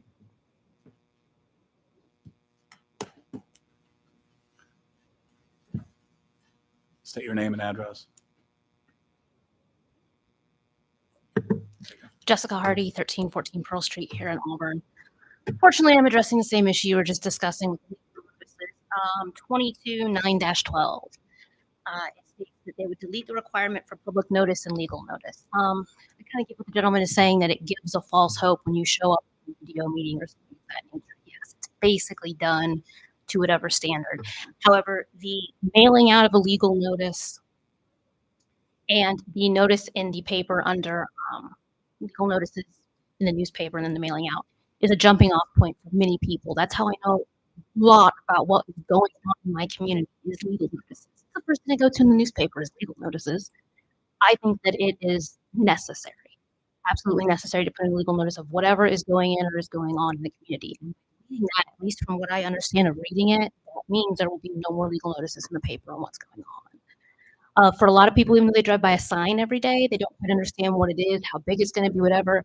That legal notice from the community to that homeowner is their jumping off point. Even if they can't do anything like the man with drainage today, he can figure out how to go to a draining board meeting to protect his property. It may be a little bit of a nuisance, I know, to have some of us in here discussing things that don't apply to what's going on, but it is a civic duty to try to at least point them in the right direction or have them understand what is being said.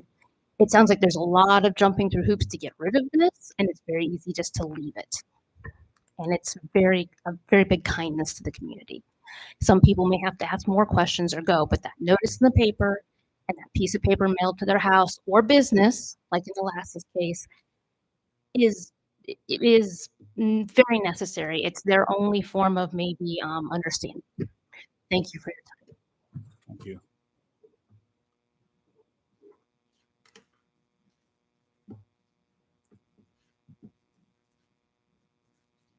Questions?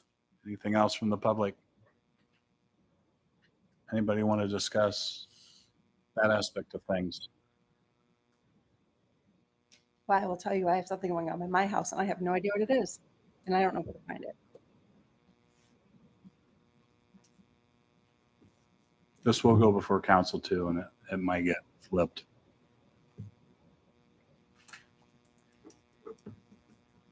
Anything else from the public? Seeing none, I'll go ahead and close the public hearing. Any further discussion among commission members? So staff, Jim, exactly why do you want to, are you recommending this? Just so we really understand. Specifically that change. That change. It really does come down to, this is the first community that I've worked for, Huntington, in Indiana, and other communities elsewhere, that's required it for a development plan. It just seemed odd. And so I started looking into other communities, and I just can't recall the other communities in DeKalb County. But most communities, I would say most communities within the state don't require it because it's not statutorily required. It just opens up other difficulties to the process when you talk about false hope, but it's different than a legislative decision that you make, the recommendation on rezoning and private plan decision. The administrative check the boxes, Commissioner Zuber did talk about the Dollar General. That was a perfect example where people just didn't want it. It wasn't about whether we wanted it or not. It's so do we meet all the UDO requirements? And they absolutely did. The uses allowed, first of all. So that was kind of discounted maybe we don't want another car wash. Maybe we don't want another, Dollar General. We have enough of this. And you want to avoid that, of course. Public here. But again, it's that if it meets the requirements, you have to approve it. It's just really simple. And I've seen those scenarios where planning commissions have denied development plans for one reason or another, and it comes back to haunt because I met all the requirements, and that's what a review judge agency would look at as looking at the requirements. On what basis did you deny it? And you would have to come up with very specific findings. That's why we tend to go through these findings. They're pretty much, we make a recommendation to you. But if you're going to change, and make a decision against it, you have to very specifically change that finding and say why you're going to deny something. And so as staff looked at it, this was the one thing we want public to know. I mean, we were the ones that proposed the yard signs. We want everybody to know what's going on in the community. We're the ones that started posting all these projects on the website. We want everybody to know. I just don't want to give a false public hearing has a certain level to it where people feel they have direct input on the decision, and they really don't on the development plan. They absolutely do, as the gentleman on the primary plan of the drainage concerns, absolutely has a direct voice in that. Development plan is a different level, and so just felt that I didn't want to continue to require the hearing. I certainly support, if public are here, we know they're here to speak, let them speak. I'm not trying to take away their voice. I just don't feel that the direct notices are necessary for development plans. It's very rare in a development plan that somebody does actually come to speak to you about it. Because that's really where we're coming from on that request. It is again, I'm indifferent. If you want to keep, if it's important to Auburn, keep it in there. It's already part of the process. We just felt that it would be appropriate. I've been wanting to make this change since I got here because I thought, well, why do we do public hearings? But I kind of waited to feel it out for a few years, and this was the time for to present that to you. But again, I'm not married to this. It's not something that I will stand up and say we've got to make this change. I feel strongly about the landscape screening change. I think we should do that as a community. This one is, kind of in between that level. Thank you. Any further discussion? So we need to either, something needs to be done with that letter E on number 6. So it'd be 9.05 F6E, because that contradicts the fact that there's no public hearings, or we just need to say we're going to put it back the way it was. And again, Zach said we could either approve the whole thing, taking that one out, or take it out first. But I'll entertain a motion from somebody.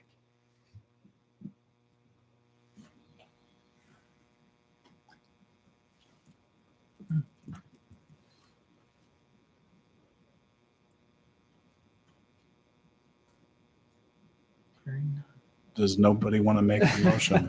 All right. I will make a motion to approve the UDO amendment number 6 with the removal of item number 22.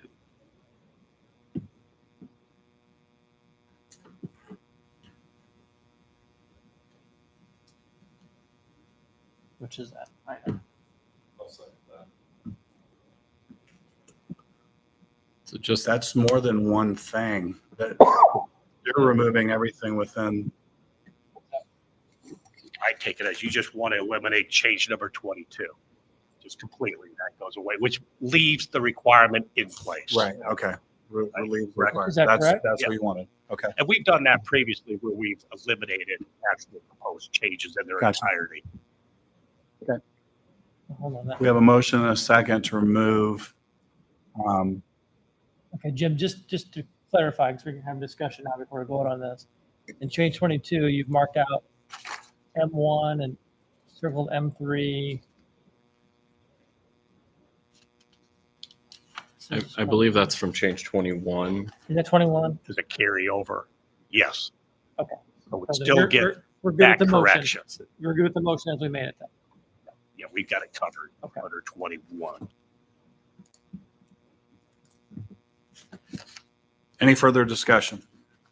So what that motion says is that that change will not be made.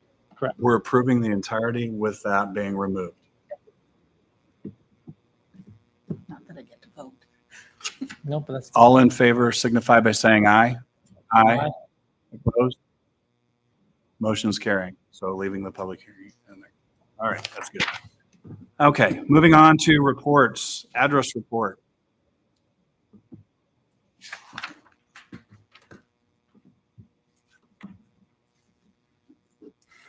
We have one proposed address this evening. That would actually be for the Dutch Brothers Coffee. So that particular undeveloped lot needs to be assigned an address. And we would propose 1110 West 7th Street. So it falls in line with the existing businesses east and west. And everybody was okay with that. Yes, and we route that to the addressing committee, 911, and everybody has consented to that address. Yes. Thank you. Motion to approve the address change? All in favor signify by saying aye. Aye. Opposed?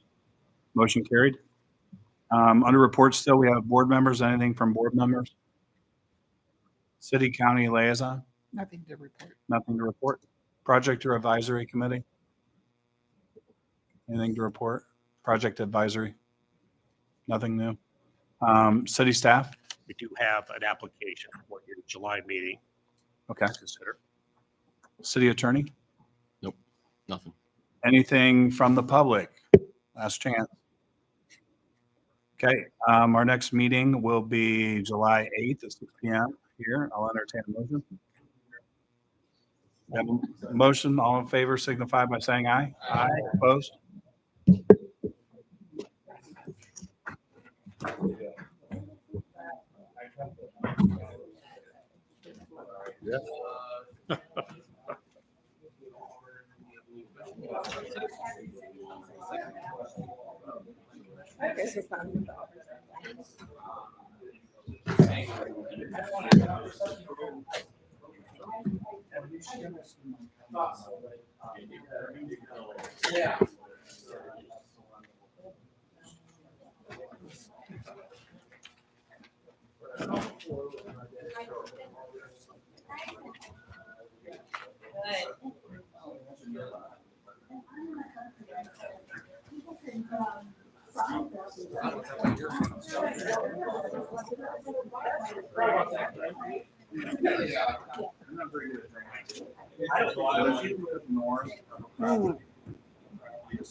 A question. Where can I find that information?